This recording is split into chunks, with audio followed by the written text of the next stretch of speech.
You're listening to Wrestling to the Max. Alert. Clear all channels. This is an exclusive. How you like that?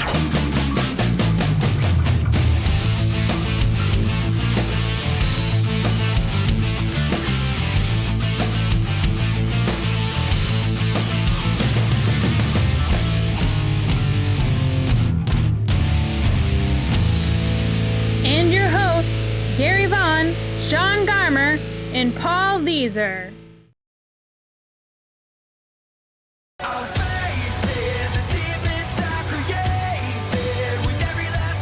WWE Smackdown.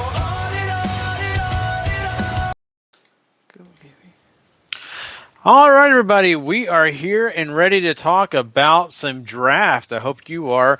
It is time for us to find out who went to Monday Night Raw and who went to SmackDown Live. And to do this, I have to have my cohorts in crime. I'm Gary Vaughn, and sitting with me is Sean Garmer. Man, Sean, are you ready for this?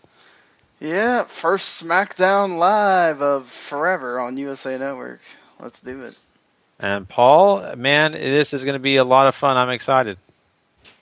Yeah, we got a lot going on today, so let's dive in. That's right. So let's go ahead and do this, guys. This is an extra, of course, of Wrestling to the Max. We've done several of these before. If you want to go back in our backlog history, these are always just fun, special things we do. So don't expect a lot of the regular stuff. We're just going to get into this and get ready. So let's go ahead and talk about the way this all shook down. And, we did our mock draft of Sunday night. And so we kind of came up with a thought process of how it was all going to go down. Monday Night Raw kind of changed our plans. Paul, me and you both, kind of went more on the big man side because we thought, that's what's going to happen. SmackDown is going to get all the smaller guys. They threw a little bit of a wrench in us because they put on the cruiserweights all heading over to Monday Night Raw because they're going to have their own division over there. So it kind of changed some things, but a lot of the things stayed the same. Our number one pick, Paul, stayed the same. Seth Rollins was the number one pick overall. Oh, man, you got to love being right, Gary. Not like I think this was a hard call to make or anything, but Jesus, you had with Stephanie in charge, you knew Seth was going there. Oh, yeah. For certain. Yeah, and I definitely thought that it was going to be something that, a lot of people would be guessing. And, that was really cool.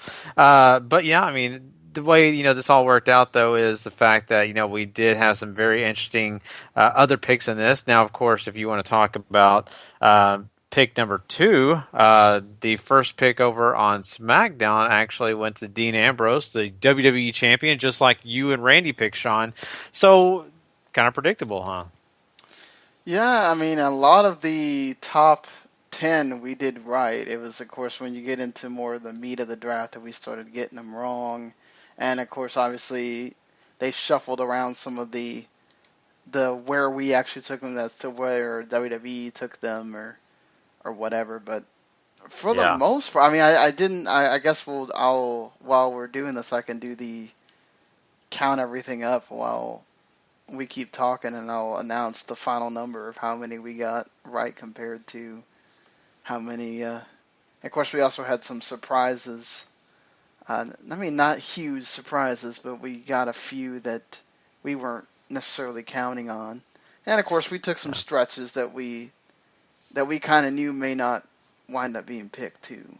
So. Exactly. You're completely right on that. And let's go and break this thing down. I wanted to mention the top 2 picks for both brands just because I felt like it was kind of important. But, just to let everybody know, Raw did get more draft picks. They actually got 33 in all. And, of course, tag teams do count as one pick. So if you're actually counting the number of bodies, it's not the same people. It's just that's, with tag teams included. SmackDown, of course, got 26 picks. So it's about right. It's kind of what we kind of predicted. Nobody was split up. That's the big thing here, Paul. They put the rule out there that a GM or commissioner could draft a star out of a tag team. That didn't happen on this draft. Were you a little surprised? I thought we were going to get at least one. I mean, they broke up the Social Outcast, didn't they? Yeah, but they didn't actually. Oh, you know what? You're right. But yeah, I guess I'm wrong on that. No, they did not. Did they not break? They didn't really do it. Heath Slater just wasn't drafted. We don't know if he's going to actually wind up on SmackDown or not. Well, he's injured. He got an eye injury, right? Okay, that'll do it. Okay, because I was looking over this, I'm like, They I did don't make see it. Social No, Podcast on here. they made it the end of the network. They made it a joke. They had the lights go out on him. He was still sitting there waiting to be drafted, and he's like, "Oh, I didn't get drafted. Oh man, what do you know? Whatever." And then the lights go out on him. That Then Bunch is of that's Slater it. haters out there. yeah. Hating So on Slater. we did half. We did about half. We got 30 out of 59 because of the Slater not getting drafted and Carmella getting drafted instead. Ah, So not too bad. I mean, we called a lot of the major players here. 50%, not bad. Yeah, not terrible at all. And we want to kind of mention a few things, and here's a few notes. We kind of talked about the social outcast and the possibility of them being split up, maybe not split up. Let's talk about the fact that there was a team that did lose a member, and that's the Wyatt family. Braun Strowman headed over to Raw, whereas we had, of course, Eric Rowan and Bray Wyatt going to SmackDown.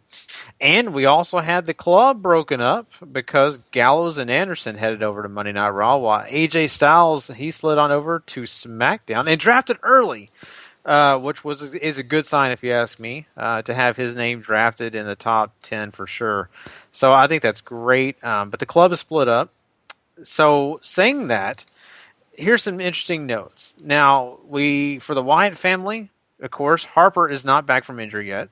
His return is inevitable. So, really, the Wyatt family losing Braun Strowman may not matter in the end of at the end. Harper may just head over to SmackDown with the rest of the Wyatt family. Over at the club, AJ Styles is no longer part of the club because they're split up. I mean, they may be part of it, but just not together. But Finn Balor is on Monday Night Raw with Gallows and Anderson, still leading people to say, question marks about, the club being back together again. So, you guys have any comments on that? Because I think those were a few storylines that were kind of interesting in this. I think they'd be silly if they don't touch on Finn's history, and they seemed intent on doing that in NXT, so I can only hope they bring that up with him on Raw. Oh, there's no way. You can't have Gallows and Anderson just ignore him. Yeah. We're talking about WWE, though. Yeah, they could very well do that. They would look like the biggest idiots on planet Earth. I'm not seeing where we're still not talking about the same promotion here. Good point, Paul. Here's the thing, and this is what makes me really wonder, because of the fact we had the whole 2-Suite going on at the NXT live event, Finn Balor's been doing that lately. Of course, in his last match against Nakamura, doing the 2-Suite on his forehead. That makes me really think that there's a possibility. But, going back to your point, would surprise me if they ignored it. So I don't know. It's an interesting storyline amongst. I just have a feeling we're still going to get that idea. I think it was Paul that said it, and several others. I think we're still going to get a Finn Balor AJ match at SummerSlam and that's maybe when Finn decides to join the club or something after he beats AJ. Yeah, and it makes you also wonder if, the club still says, AJ, you're our guy, and then they turn on him again and say, no, Finn's our guy. He's with us. I don't know. I don't know. I look forward to the match if it happens. I mean, I want to definitely see that. I mean, I think this all depends on how hardcore of a division we're going to have between the two shows.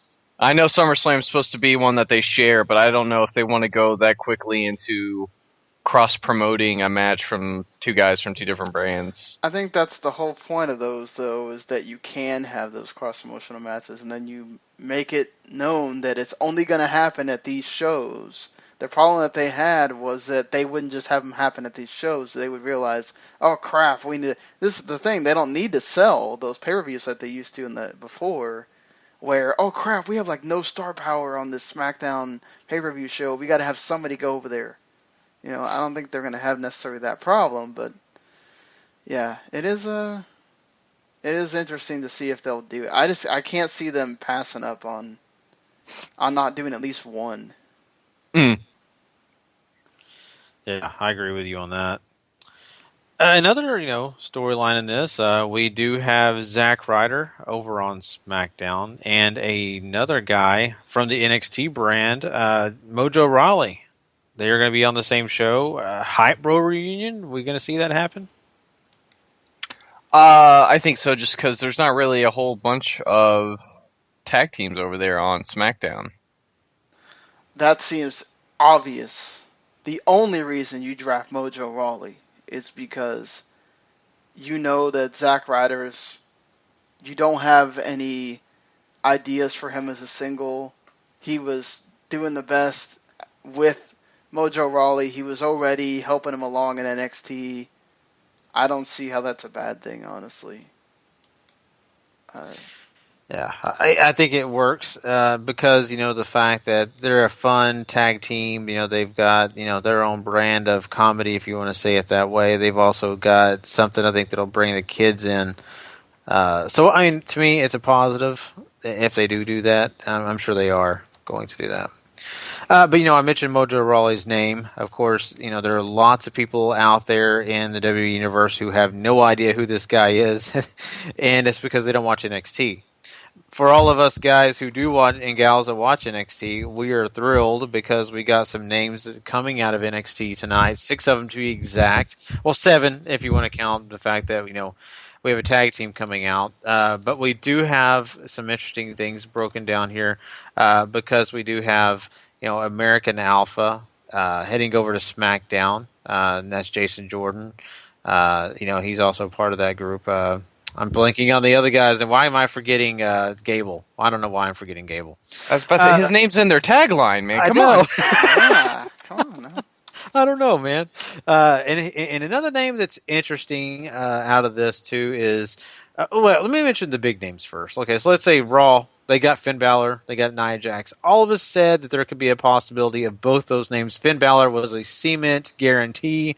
Nia Jax was a very high possibility. Not sure. That was supposedly, another diva, female, whatever you want to call her, coming out of that brand. And then, of course, now on the other side on SmackDown, joining American Alpha is Alexa Bliss, Carmella, and, of course, we already mentioned Mojo Rawley. So... SmackDown gets 4 NXT stars. Raw gets 2. We were right on that as well.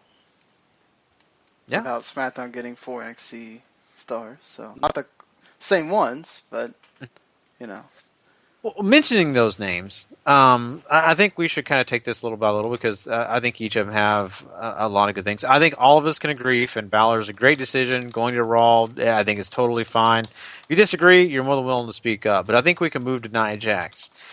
We had concerns going into this draft that if Nia Jax was drafted, there would need to be some big enough names to kind of hide the fact that she's still a little green. And do we feel like that this draft proved that could be the case, that they can protect her? I don't think there was really a winning combination anywhere unless you kept all of the women together on one show. Just looking at SmackDown's women's roster, it's Becky Lynch, Carmella, Eva Marie, Alexa Bliss, Naomi, and Natalya. There are 2 girls who could cover there for Nia, Everybody else is about or less than where Nia is right now. And then on Raw, you have Charlotte, you have Sasha, you have Paige, you have Summer Rae, you have Alicia Fox, you have Dana Brooke. Mm-hmm. You got at least 3 there that I feel confident saying. Maybe Charlotte's a long stretch there, but Sasha and Paige certainly I think could cover for it. But it's sort of that same thing where you don't have a lot of depth main roster wise for your women, and this is the problem you have when you break them up like this.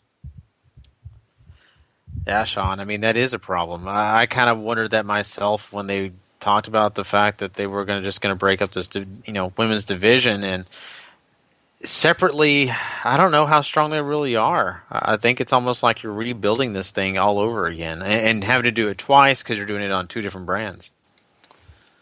Well, you are, certainly. Eva Marie is where she is. We haven't seen her in a long time either. So, other than since WrestleMania, she was okay there, but she was in a multi-person match. It's much different when you're in a singles match and everything is focused on you. Carmella was starting to improve. I don't know.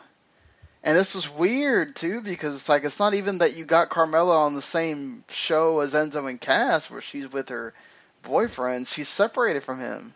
And she's separated from the group, so it's still the same thing as NXT where you're trying to make her something. And I don't know. I mean, this is weird to have. I mean, Alexa Bliss I think was ready as she's gonna be and provides a good heel to kind of you can team her with Natty and have her go against Becky Lynch and I guess Carmella. This is why I think that Bayley is debuting as Sasha's partner on Battleground, and they will play around and act like Bayley is gonna be fought over, and she eventually goes to SmackDown.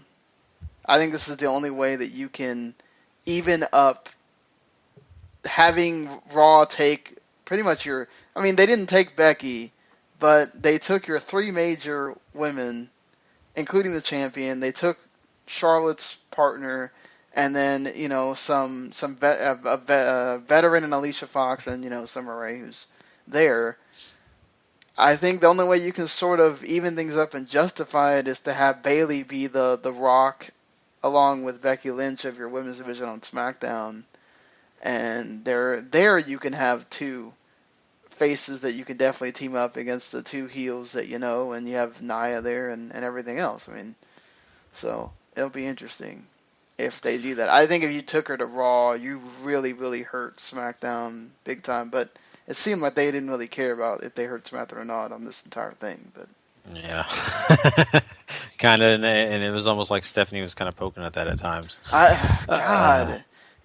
This is one thing I can't stand sometimes about Stephanie. Not only does she never get her comeuppance, but she is a heel that just doesn't understand that just totally dogging everything does not help anything. Like, just dogging a show constantly, over and over and over. And I get the whole point of SmackDown is we're the underdogs and we're gonna rise through the ashes and whatever. Sorry, you're a different show on a different night that people all of a sudden have to start watching. This isn't like SmackDown's going against Raw on Raw and SmackDown. So this storyline is dumb. But, this is how WWE works. They have stupid ways of thinking sometimes. And I don't know. I really don't know what goes through their head. I don't know what goes through Vince's head. He must have this mind that, doesn't clue into any part of reality but his own. And it's warped at this point. That's just me, but it's just absolutely warped. Yeah. I see where you're coming from for sure. But yeah, I mean, no, that was kind of something interesting to this entire draft. It was entertaining to an extent, but at the same time, yeah, I think you made some great points. But I mean, we were kind of talking about NXT and some of those stars. So I think the stars that we got coming out of NXT are great. Carmella and Alexa Bliss are probably the ones I think are huge surprises, especially for people that don't follow NXT, but even for those that do, I think Carmella was the biggest surprise. I think out of all these other NXT stars, they were possibilities. They were people that we kind of named, but Carmella was definitely not on my list. I don't know about you guys, but saying that, you just mentioned her, Sean Bayley, not drafted once again. Hopes are up for all the fans that know Bayley, still know Bayley. After WrestleMania, no Bayley. After this draft, no Bayley. We'll find out if they eventually do it. But another big name that did not move over and head over to the rosters of SmackDown or Raw was Shinsuke Nakamura, who we all had going to one of these rosters in our mock draft. Yeah, maybe not such a giant surprise. Maybe it's more of us just hoping that Shinsuke was coming to the main roster sooner rather than later. But him winning the NXT Championship is a lock at this point. I think there's nobody who can doubt that. Come Brooklyn, whenever it's him and Joe, he's walking out with that strap. Maybe that means Joe comes up sooner. Maybe it doesn't. But I think one of those two guys is here before the end of the year. Wait, what do you think, Sean? I think definitely you're going to have somebody. I mean, if Bailey doesn't show up at Battleground, she comes the night out, the Raw after SummerSlam, definitely. And I think you could have Joe as well, because we have to remember they're supposed to, in September, replenish NXT. So I think going at the end of August and maybe pulling a few more guys from NXT at that point wouldn't be bad at all. Get some of these guys that, remember, Samoa Joe's not on the young side either. Maybe you pull up Austin Aries at that point too to help with wherever the cruiserweight division is at that point, if it's still existing by that point. And that's when we'll find out if the cruiserweight classic will be over in the middle of September. That's when we'll find out if some of those guys will go straight to the main roster to help with that cruiserweight classic, or if they're all going to be NXT bound and just maybe the champion shows up to. Because now we've got the rumors going around again that it's not just that trophy that's there that you see on the pictures of the brackets, that perhaps we will get a cruiserweight champion out of the cruiserweight classic now. Yeah, exactly. And the cruiserweight classic has been kind of a hit amongst the super smarky fans, if you want to say it that way. But I think a lot of other people are enjoying it, and I think it's also a bigger reason why you're getting these cruiserweights taking over SmackDown. So I'm really kind of curious how this is all going to shake out, and when Shinsuke Nakamura and other guys out of the NXT ranks, and even just the Cruiserweight Classic ranks, head on over and do join these rosters, because it's definitely needed now. I think we can all kind of look at the rosters now and kind of say, hey, they could use a little bit of this. They could, kind of fix some of this. I think now we can finally evaluate that and break that down. And I want to do that. I'm going to give both of you guys the opportunity to kind of give me your full thoughts overall looking at these rosters. But before I do that, I just want to make one last note on something. And, after this draft, after everything that kind of went down, a lot of the things we kind of predicted may or may not have come true. But one that is kind of interesting is the fact that we thought that maybe there could be a possibility of these two guys sticking around together or being separated.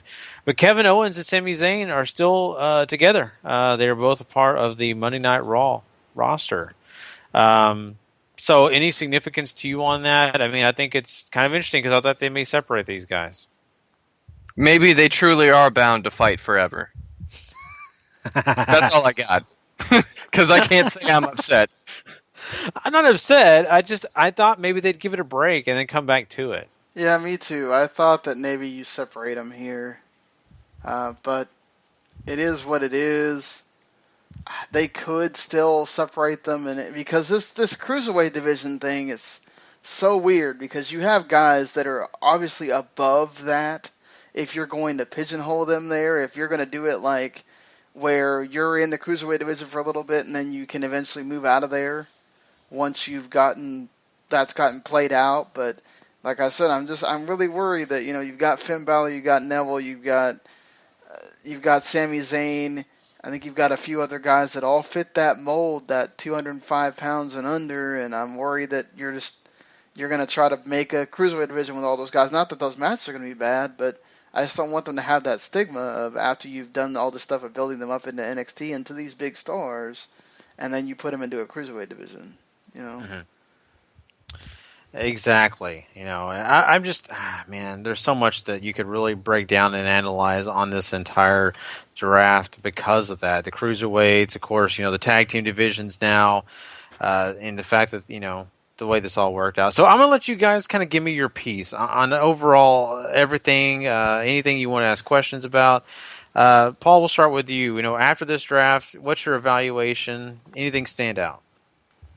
Really, I think the big question here is, looking at these rosters, does either show have a distinct identity that makes it seem different from the other? Because to me, they don't. I'm with you. I really don't think that there is a lot of difference. I think they kind of just said, hey, I take my superstar. Oh, here, you take one equal value.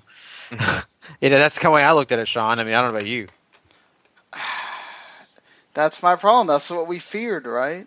We feared that WWE would just do let's split the roster, and we're not going to make any, it's all gonna be safe picks, and we're gonna make SmackDown still feel like the B show. That's for one thing. But we're going to, we're still gonna do this thing where, I'm sorry, I'm trying to make this picture bigger so I can see the names of the rosters here. It's just like, look, I mean, we got it right on the draft. Raw got the women's and tag team champion, except for they switched the U.S. and IC title. But, they got both of those champions. It seems like they're going to float for now. But, I mean, you look at it and you say, okay, well, you kind of have everything sort of in the same mold, other than, Raw got sort of the stronger women's roster. Raw got some more of the tag teams because they have a bigger show. They split up the club, so you can reunite the club over there, but then you got AJ by himself. So it's just, this is look at this though. Look at SmackDown and you go, okay, you've got some big stars at the top, right? You've got your women that we already talked about. You've got a solid sort of mid card with Bray Wyatt and Miz, and I guess Del Rio and Ziggler, and then you've kind of got guys that you can they're young-ish or they feel fresh, and you can do stuff with. But man, talk about bottom of the barrel. Like, we're pulling guys that just came from NXT, and now we're gonna all of a sudden do something with them. That's just great. But man, it makes SmackDown feel like, okay, I hope you like NXT. Other than it's going to be kind of top heavy at the main event level, because that's what you're going to get. Whereas Raw got like everybody else pretty much, and that's rough. Not that Raw didn't get some lower card guys, because they obviously did, but. They've got the stronger names. They've got all the big names that you think about. Mm-hmm. I don't know if I necessarily agree with that. Raw has a lot of the bigger names that they have established recently. Guys like Seth Rollins, guys like Roman Reigns, guys like Kevin Owens, guys Rusev, the list, Cesaro, Sheamus. The list goes on and on and on. But look at it from a casual fan perspective, though. You're trying to get them to watch this show. The hardcores are going to watch, right? Which show are we talking about? The hardcores are going to watch SmackDown because they like some of these guys or whatever. But I think the casuals watch SmackDown. You have John Cena and Randy Orton over there. You have Kane. You have guys who have been around for a while. Yeah, true. Especially Cena and Orton at the top. That's probably going to drive please don't a lot. wrestle each other. I imagine that main event scene is going to be a revolving door between Dean, AJ, Cena, and Randy, and you'll sprinkle in Del Rio and Kane and maybe Miz, maybe Bray here and there. Yeah.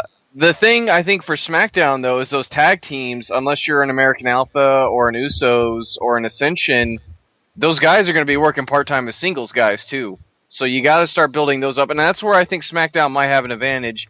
Smaller roster, 2 hours.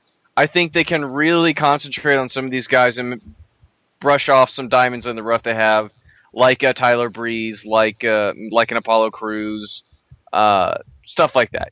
So that's the one advantage I think SmackDown has. Other than that, there's no real reason I think to change a lot of your viewing habits. Raw primarily has a lot of the names I think most people care about, with a lot of with a fun mid card thrown in there. They have some names in there that are on the rise or haven't been necessarily used as much. And now with 3 hours, you definitely have to make these guys matter.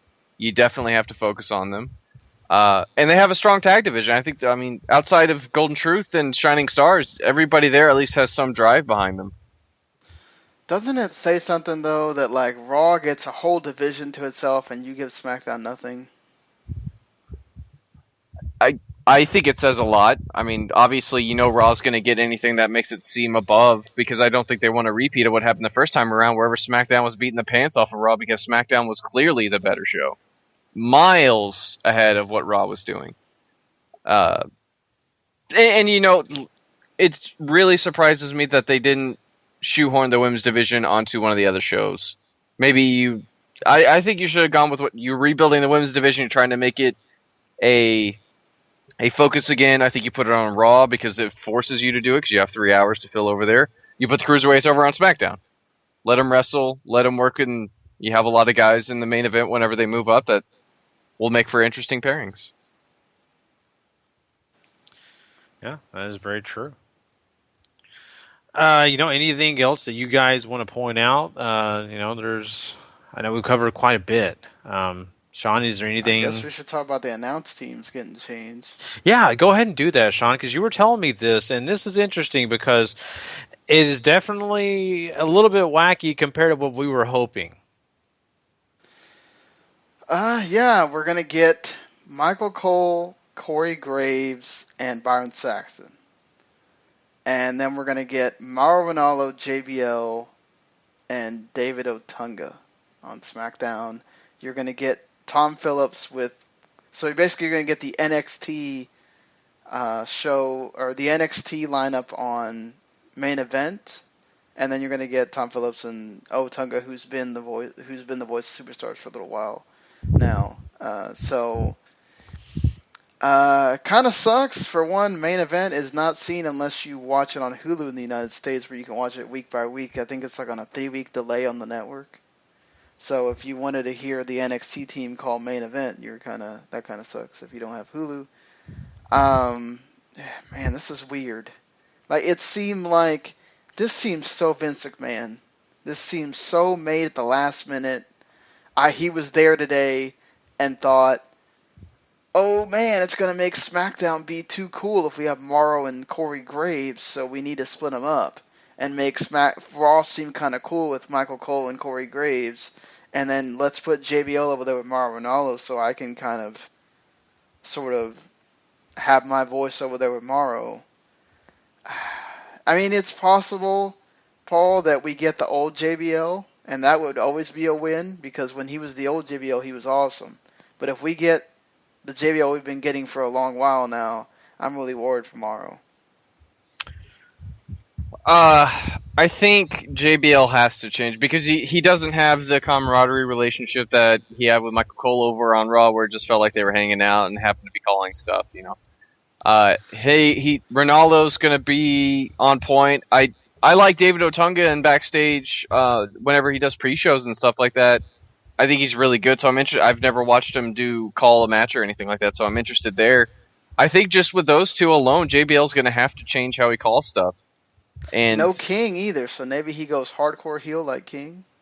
Maybe he does. And I think the Raw team is just as interesting. I mean, Byron isn't really all that interesting and never's really added much, but now with the shuffling there, he doesn't have to worry about Cole and JBL picking on him all the time. Oh, Corey Graves will pick on him. Exactly, but Corey Graves is going to pick equally on Michael Cole. So it's going to be essentially 3 guys bickering at each other for 3 hours. Oh, that's always great.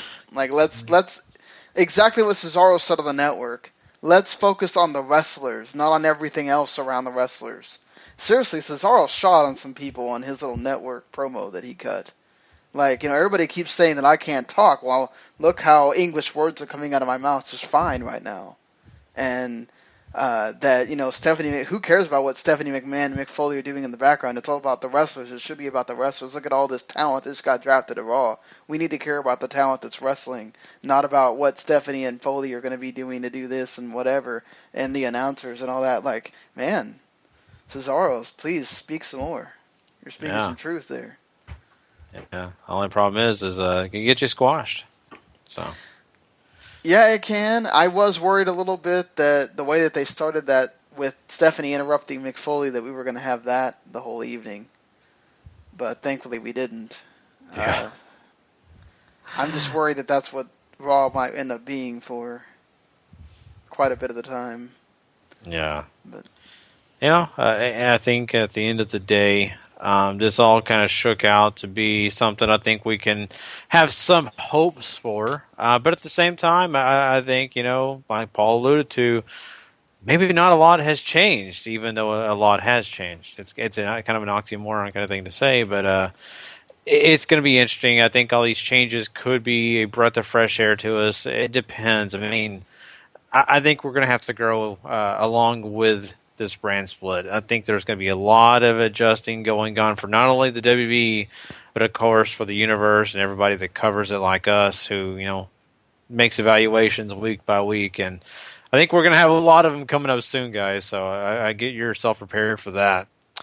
Well, we have a few other things. I know we primarily wanted this show to be about the draft, and also we were going to give you guys some Super J Cup predictions because we did not get a chance to do that. We're going to do that in a bit here, so we're going to do that. But I just want to make sure we throw in a few other news topics before we do move on because they're kind of important news topics. One that's not really big important, but I want to mention this one first since we're leaving the draft. Actually, at Smackdown Live, apparently there was a fist fight backstage. I think this is kind of funny. Sin Cara and Simon Gotch got into it in catering, apparently. I think this is hilarious, but the good thing is both guys are going to be heading over to different shows, so I'm sorry. I just thought it was funny that it happened in catering. I just pretending that I could imagine that whole conversation. I don't know what could have happened. I don't know, but anyway, that went down. So we'll give you more details maybe on Thursday or Friday on the download. Well, I mean, we kind of do need to talk about. They did have a WWE Championship match on the show. Oh, I forgot. We do need to talk about this stuff that happened. You're right. So, Sean, go ahead and give us the breakdown of what happened actually, wrestling-wise. I mean, wrestling-wise, the only thing you need to pay attention to, honestly, is look. The tag match was okay. It wasn't anything out of this world special. I'm not talking about the Cena and Gallows match. That was nothing. I'm talking more about the what was it? Never mind. It was Cesaro and Jericho was pretty decent. Jericho won, which was really weird.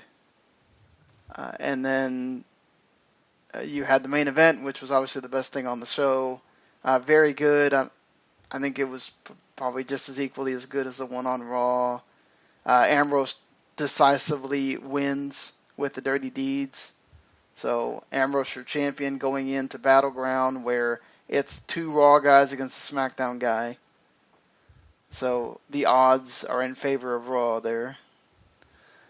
Who knows how they're going to paint. They painted that picture the whole evening. Don't know how that's going to pan out when you get to the actual pay-per-view, but kind of everything you expect. And none of the other matches were anything really to talk about, honestly. He had two matches that just got interrupted because of feuds going on. This really felt like the pay-per-view is secondary to the draft, and it's almost like the Raw after the draft is really the more important thing than, or not. The Raw after Battleground is almost what's more important than Battleground itself, aside from the main event of Battleground. Yeah. You make a good point there. I kind of felt, like this whole, Battleground pay-per-view is a stepping stone to something else. To be honest, Paul, I'm looking at it and sitting here thinking, man, I don't even care that pay-per-view is taking place. That what was most important to me is getting to this draft. Yeah, I don't really have a ton of interest going into the show either, outside of Kevin Owens and Sami Zayn, really.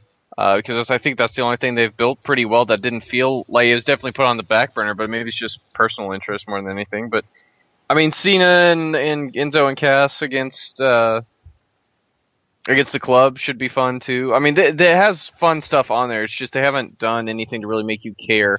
And I think the stuff with Dean and Seth this past week on WWE television is it's taken away interest from that Shield triple threat. Because you've been seeing 2/3 of it for a week. Longer than a week. Yeah, and it also kind of makes you feel like Roman is almost, why are we even having Roman in this match? But, Yeah. We have to have him in there.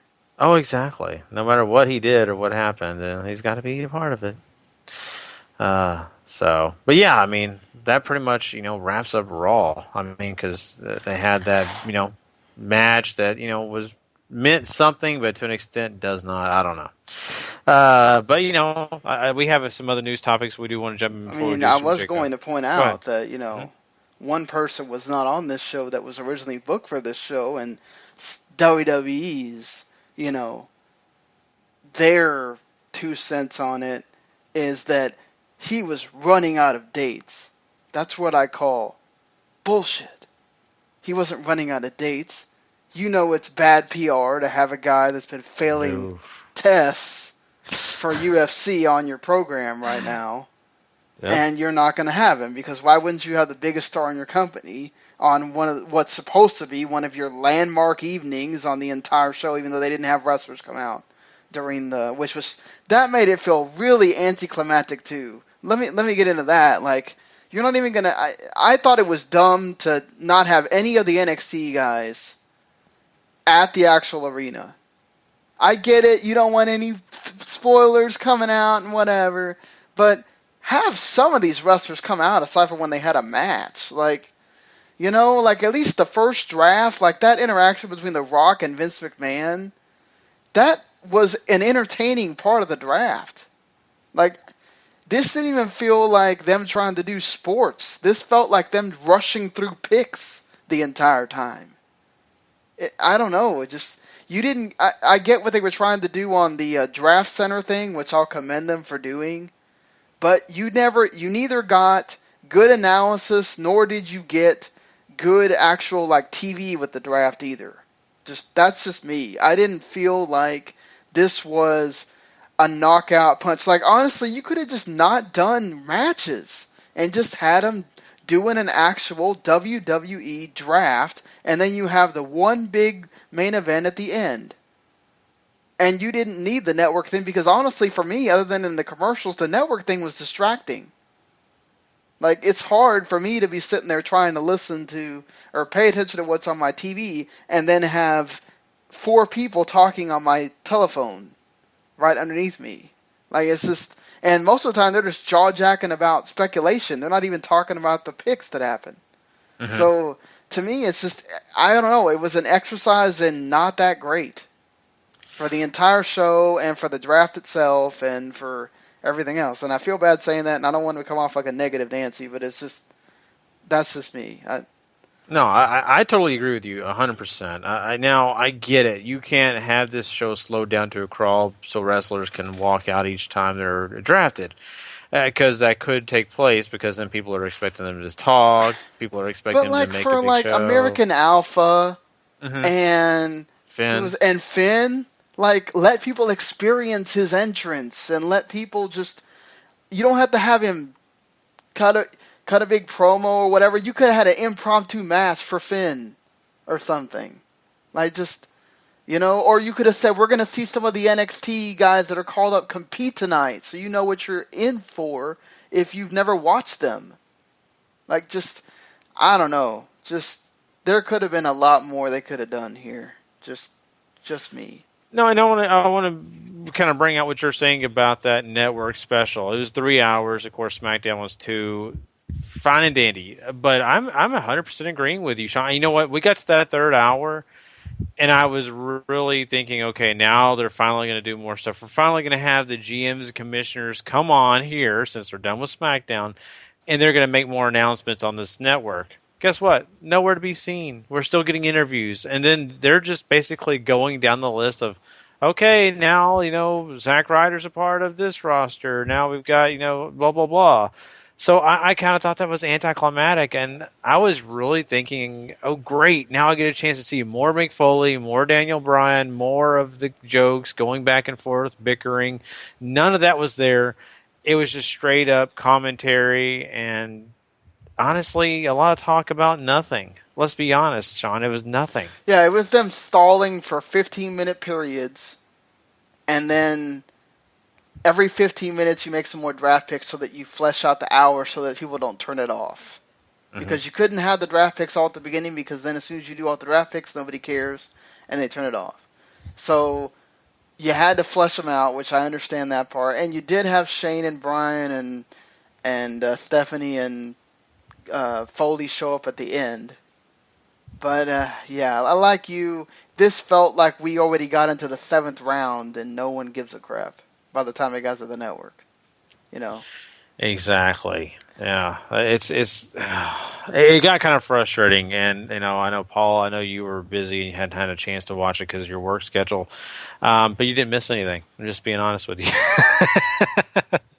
So, Which is really unfortunate because I was looking forward to watching this at some point, but I have very little reason to.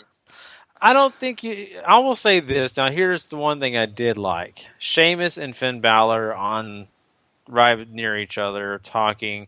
Two Irish guys, they address the elephant in the room, and Sheamus kind of talks about some history with Finn Balor. I like that part, but there's not very many of those moments on this. Let's just be honest. So, yeah, I'd skim through it if you want. That's what I would do. I'd skim through it. You don't really need to know everything that takes place. So. I mean, they try to act excited and they try to act shocked when picks happen and stuff like that, and it's okay on that end, but Yeah, exactly. Well, Sean, you were talking about a certain superstar, a guy that's on Monday Night Raw now. He was drafted, and he was drafted pretty highly, even though there's controversy surrounding him, and that's Brock Lesnar. We've already talked about on our show on Monday about the fact that he has been, caught up in these doping allegations. Now we get a double shot of that. More doping and more failed drug tests. And, this is not good. This is starting to look a little bit, let's just be honest, the water is looking murky now. At first you thought that's kind of cloudy. Now it is murky. WWE has got to be really questioning what they're going to do. I'm surprised in a way that they continue, maybe even to draft him right now, because his name isn't really in good shape at this moment.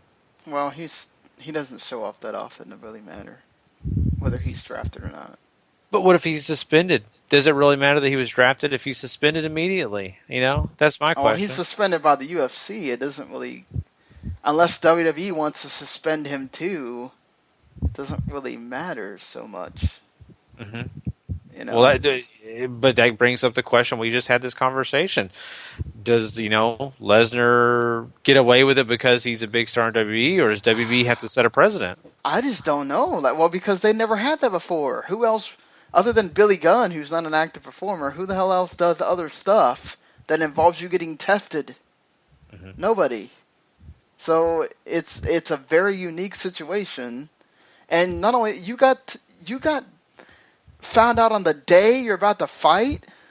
What are you taking? Not only did you get a notification on the 28th of June, you got notified on the day of, and they still let you fight. And now, I totally don't blame Mark Hunt at all for wanting that $2.5 million. I'd be asking for all of it. He said he'll quit UFC if they don't do it, which I don't blame him. That's ridiculous, but that's another story. But whatever. I mean, I don't know, Paul. This is weird. If he's popped for steroids, the WWE has to make an example, suspend him 30 days, 60 days, whatever. If he's popped for something else that's also banned on your substance list, obviously I think you got to suspend him for that. That just makes sense. I think you have to follow stroke with what UFC does here, and unless it is really his asthma inhaler that's been popping up on here, or whatever other BS he might be taking in preparation for this fight, that's not. If it's estrogen blockers, I can't think that that's a good thing either. Right. I mean, it's a tricky situation, but I think you have to be. WWE has to make a statement at the same time that the UFC suspension comes down to. That easy. Yeah, that's true. I mean, I think it has to come down to like Paul. I think they're going to have to be that way, even though they may not want to. And right now, if they did a 30-day suspension, I believe, as today, as we sit, July 19th, of course, they'd have to do it on the 20th because they didn't do it today. Let's just say the 20th. Let's say they suspended him on the 20th. They would still be able to get him back for SummerSlam. But any longer, they're not going to get him back for SummerSlam. That match is gone. So they're going to have to do it on the 20th. Otherwise, they're SOL. Let's be honest. Something somebody brought up in the group we didn't think about, but do you think that maybe Wyatt makes a new Wyatt family? He's got the Ascension there. He's got Baron Corbin. He's got a few other guys, maybe. But does he need to? He's got Eric Rowan still with him. Once again, Harper is lurking to whatever brand, but I mean, I would assume that he would go to SmackDown. You could, the Ascension, I could understand it, but I mean, once again, with Eric Wasn't Rowan. that a thought at one point? I swear that was an idea that was being floated around at the Whenever he Ascension. originally released Rowan and Harper to go do their own thing, it was thought that the pregnant lady was going to give birth to the Ascension. Ah. That did not happen. Yeah. I really hope they don't have the pregnant lady do any of that sort. Wow. That would be really weird. Well, it's iconography. It's not like it would actually have happened or anything. Right. Hey, if you're giving birth on WWE, it's got to be to a hand. Yeah, I mean that's the precedent now. Mm-hmm. So, but yeah, I mean, so the Brock Lesnar situation, it's interesting. We'll have to wait and see what the final results are. Basically, right now, it's news article after news article about the possibility of him doing these steroids or whatever asthma medication is taking over. I don't know. We'll find out. We'll keep you posted. We could go in circles about that. Let's talk about something that's exciting, though, and something that I think we're all kind of looking forward to, and that's the fact that we do know now that Cody Rhodes is going to be at Ring of Honor's Final Battle in December. And, Paul, we were kind of talking about this pre-show. This looks like you were saying Cole versus Rhodes, huh? Paul? Oops. Yeah, sorry, I had to go deal with something real fast. Yes, Cole versus Rhodes, I definitely think is what the plan's going to be there. Excuse me, as far as I'm aware, I don't think anything that he has planned in between what's already been announced and when Final Battle comes around, he has a meeting with Cole. So I think that's something that ROH is going to bank on to help sell that pay-per-view, outside of what will, I assume, be Kyle O'Reilly winning the ROH World title. Yeah, I mean, Sean. This is on his list. This is what he wants to do. Once again, he's going to fulfill something, and I think it's going to be great for Ring of Honor. I mean, it is cool to be able to use a guy that's, by that point, he will have done.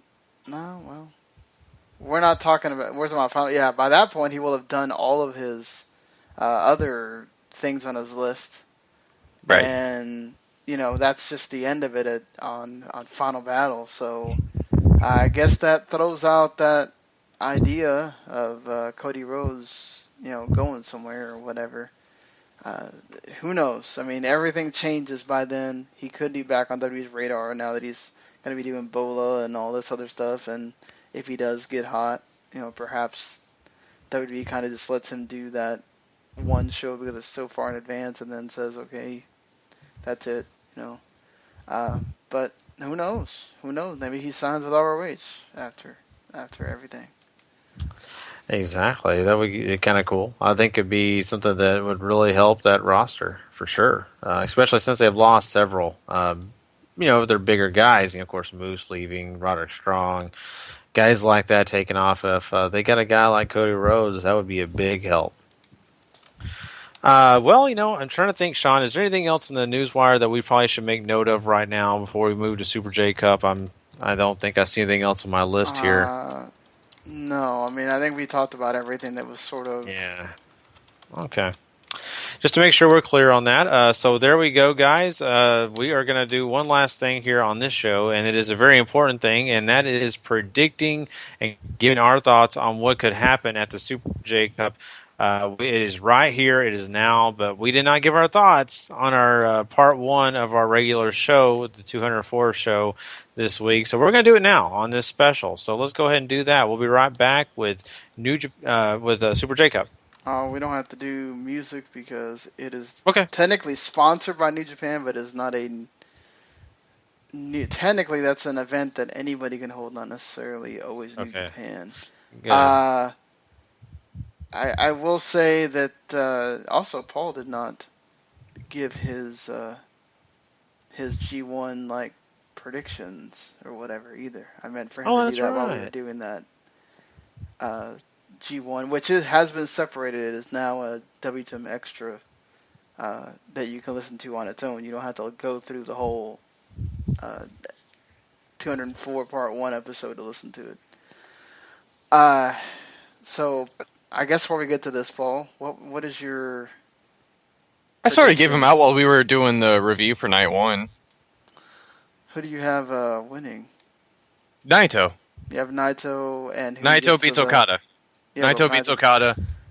You have Naito and Okada again, and then Naito and Okada again at the Wrestle Kingdom. Yeah. Interesting. Yeah, Naito goes over Okada. Sonata is your runner-up there. I did originally whenever I did my pick'ems, I had Tenzin doing very poorly, to sort of lead to what I assumed would have been his retirement match at the Dome against Kojima, but that has already been thrown out the window, as it were. And you have so many other storylines going on concurrently, like the Goto arc that I brought up on that very special you just mentioned there. So there's a lot of other stuff percolating under there, but yeah, I had Naito going over Okada in the final. Sonata's your runner-up in Block A. I think I had Kenny Omega, of all people, being your runner-up in Block B, just because I think they want him to have a strong tournament to keep him in the hunt and on the radar, as it were. We'll see. I think it depends a lot on if they are bothered at all by any of this, them making the stuff with New Day and all that. Because I just don't see the Young Bucks re-signing with ROH again when that's over. And I can't imagine they go anywhere by themselves without Kenny Omega or Adam Cole or whatever. And I could so see them all three coming in. And every time Kenny Omega has done an interview now, he keeps talking about how he's flattered that people have said there's the door is open for him, and that if he wants to come, they have it waiting for him in NXT and all this stuff. And every time he's done an interview now, he seems much more open to the idea of WWE every time I hear him. So I don't know. He could be playing with everybody because he knows that people are going to take a big clue into whatever he says in these things, but I don't think it's all just him kayfabing people or him working people. I think there's a truth there, and I don't think Ghetto's that stupid to not see it. I wouldn't be surprised if he's there at the end of the day, like he's there and he matters in that match with Naito. But I wouldn't be. I don't think it should shock anyone if maybe it doesn't matter what happens to Omega in that match with Naito either. I think that's going to tell a lot about what they think of him. Especially also if, like, Michael Elgin beats Omega, I think that tells a lot too of maybe where they think of him. But I had, Tom came up with a scenario of, because they need star power right now, of maybe they do Tanahashi Okada one more time at one of the Destruction shows or King of Pro Wrestling or something. And I thought Sonata would be the only other loss besides Tanahashi, but now they got Marufuji beating him on that first night. I don't know that he suffers 3 losses. He may not even lose to Sonata now. So I had Tanahashi runner-up, almost very similar to last year, where Tanahashi wins the tiebreaker over Okada, and Naito wins because Evil knocks Shibata out on the last day.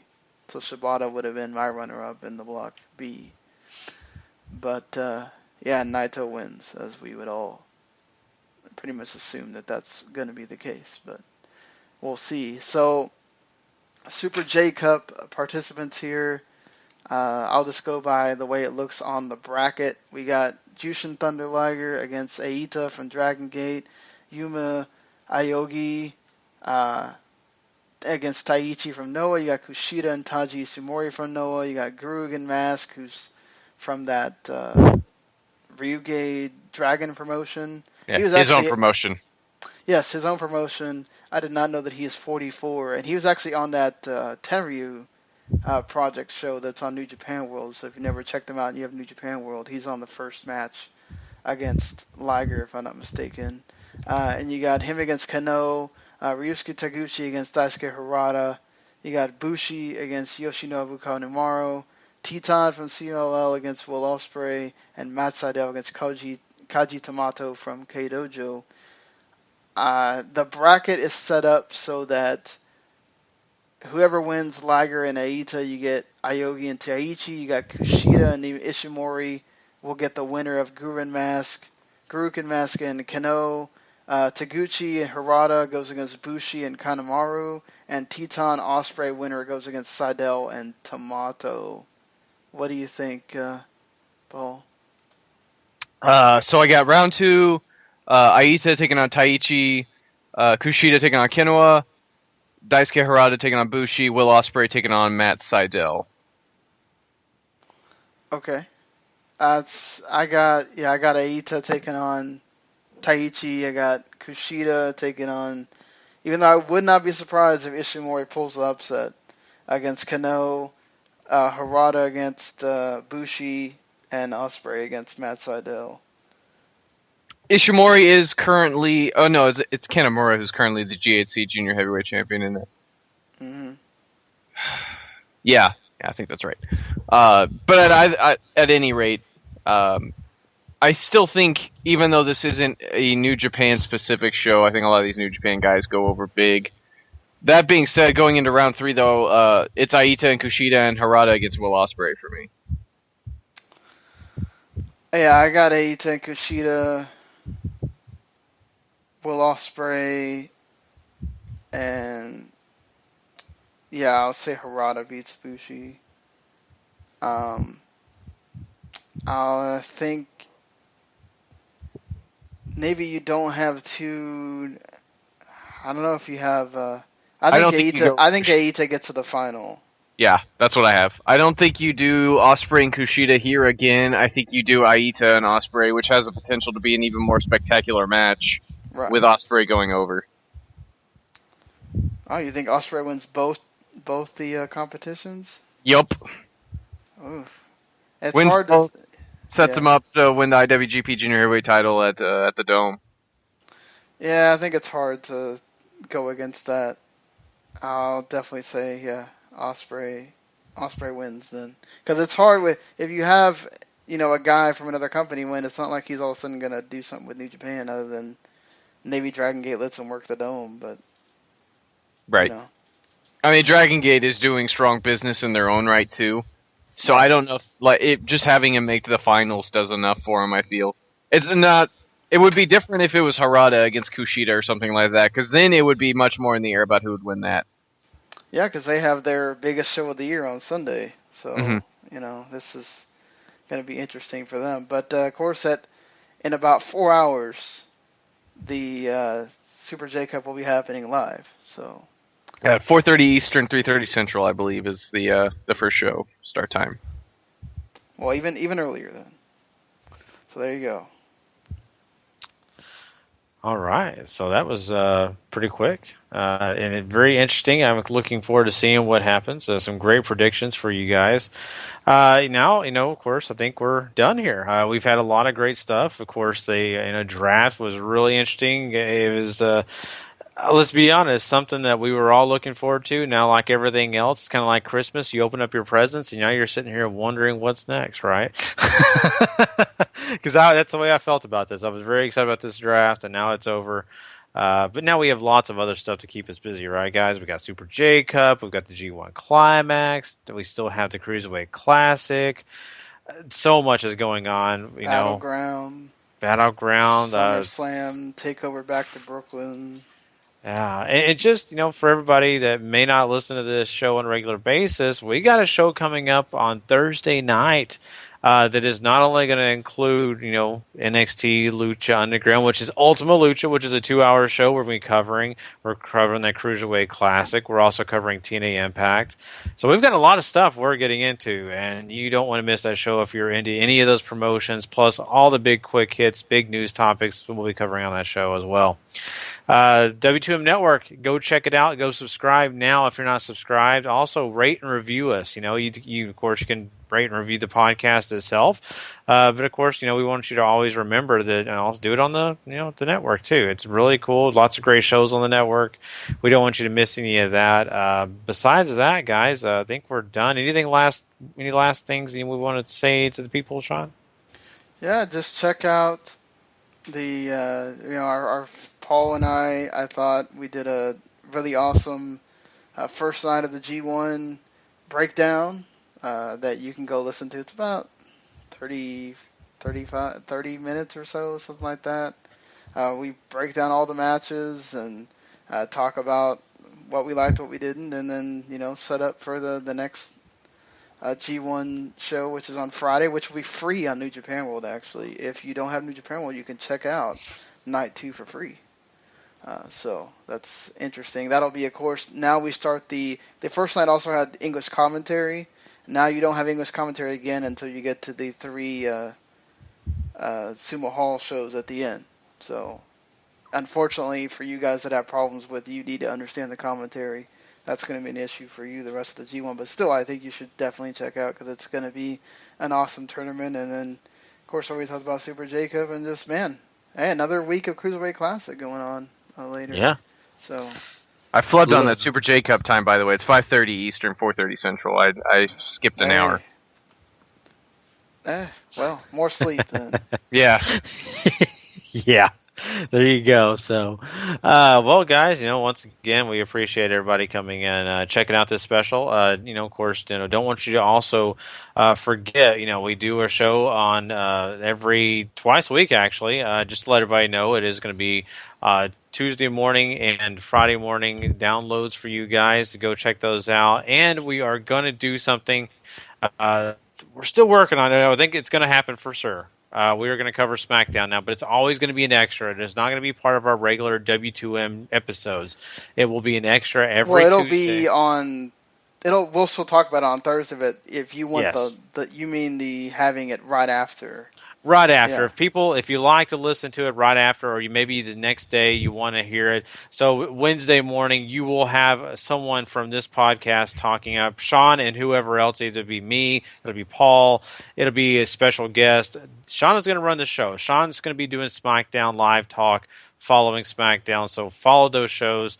Go check it out. It'll be on YouTube as well. If you go join our YouTube channel, it'll be right there. So just to let everybody know, if you did not know that, we will be covering SmackDown Live and talking about it on Thursday as well. So, all right, guys. Well, we're out of here. So we just, for me, for Sean and Paul, we just want you to always remember, if you're not living life to the max, You're not living life at all. You know it. Peace. Later.